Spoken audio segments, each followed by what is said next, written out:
Okay, I've got a mated queen here that I just got out of the mating nook and put her in a California cage.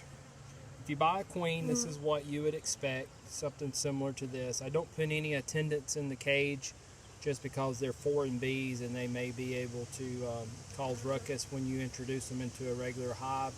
But I'm going to show you what bees typically would do when they have been queenless and they smell the pheromones of a new queen in their hive. And this is something you want to look for when purchasing a queen. When you place them in the hive, you don't want them to show any signs of aggression, okay? And you'll see this hive here is going to be a welcome committee, basically. They're going to be real friendly, and you'll see what they're about to do to her. So here you go.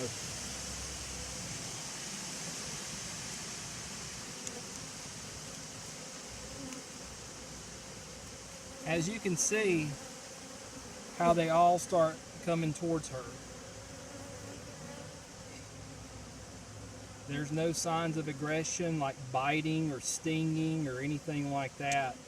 And here in a few seconds you may see them start fanning the wings. That's basically kind of spreading the pheromone out to let everybody in the hive know that mama's home, we got a queen, so they're happy. They're not aggressive. I'm about to put my hand down there and pick them up, and barehanded.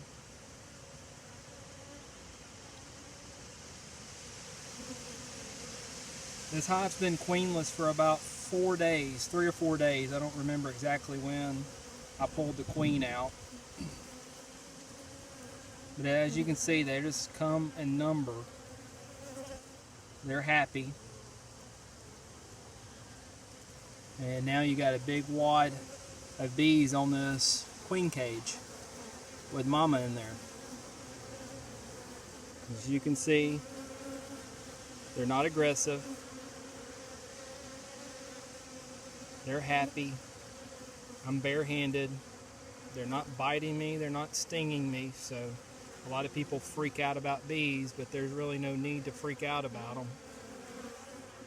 But anyway, I just wanted to show you this video. Don't want to get too lengthy, but that's what you want to look for when you're introducing a new queen in a queenless hive.